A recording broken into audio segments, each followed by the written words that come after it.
നരനായ യൂസുഫിൽ മഞ്ഞിലതുല്യ ബാലനിൽ യാക്കൂബ് തങ്ങളെപ്പോഴും ഏറെ മനസ്സിരുത്തിടും.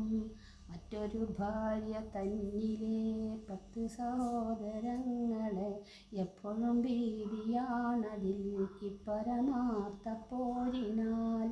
വത്സലയായ ഉമ്മയും തൻ സുതൻ യൂസുഫിനെയും ബിന്യാമീനെന്ന മോനെയും പൊന്നു കണക്കെ നോക്കിടും.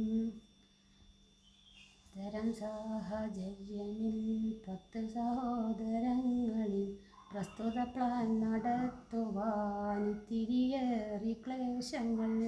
എങ്കിലും തന്ത്രമാലവർ ചെന്നു പിതാവിലേക്കവർ വഞ്ചനയാലെ ബാലനെ തഞ്ചമിൽ കൈക്കലാക്കുവാൻ ചൊല്ലി. പിതാവും അല്ലയോ പൊന്നു നാഥരെ, ഉല്ലസിപ്പാനും യൂസുഫിൽ മോഹം പെരുത്ത് ബാലനെ സ്നേഹമിൽ കുഞ്ഞനൂജനെ ഞങ്ങളുമൊത്തയക്കുവാൻ ഭംഗമെന്തുണ്ട് ചൊല്ലുവാൻ.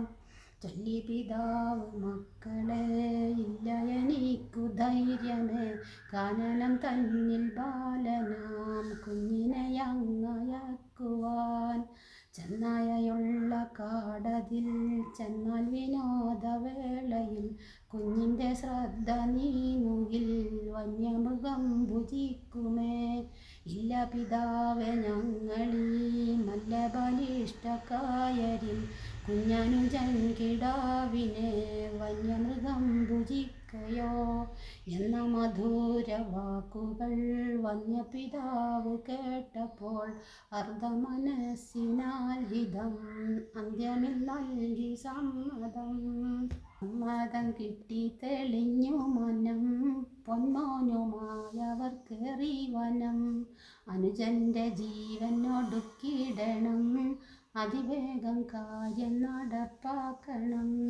ചക്കര വാക്കുകളും പറഞ്ഞ് അർക്കനെ കാട്ടിൽ കയറ്റി പൊന്നും. പൂമോനെ കൊല്ലുന്ന പ്ലാനിൽ ഭിന്നാഭിപ്രായം നാടുകടത്താമെന്നായി. അവസാനം ആ ഭീമക്കാനനമിൽ അവർ കണ്ട ഭീകരമാം കിണറ്റിൽ വാത്സല്യക്കുഞ്ഞിനെ തള്ളിവിട്ടു. വഞ്ചിത പൂമോനിലന്തം വിട്ടു. കരളിൽ കനിയല്ലേ യാക്കൂബിലെ, കനിമോനിലാഹിൻ്റെ ദൂതരിലെ. ആ പിഞ്ചു കുഞ്ഞന്ധകാരത്തിലായി ആരണ്യമധ്യപടുകുണ്ടിലായി. ആ 10 പേരും കൃതകൃത്യരായി കത്തുന്ന രോഷം കെടുത്തിയതായി. ചൊല്ലി എത്തി സ്വപുത്രൻ്റെ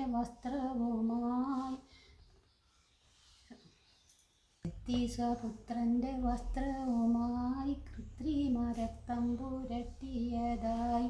ചൊല്ലി പിതാവേ, വനാന്തരമിൽ എല്ലാവരും ഞങ്ങൾ അന്യോന്യമിൽ ആമണ്ഡരായി വിനോദങ്ങളിൽ പൂമോൻ്റെ കാര്യം മറന്നങ്കളിൽ.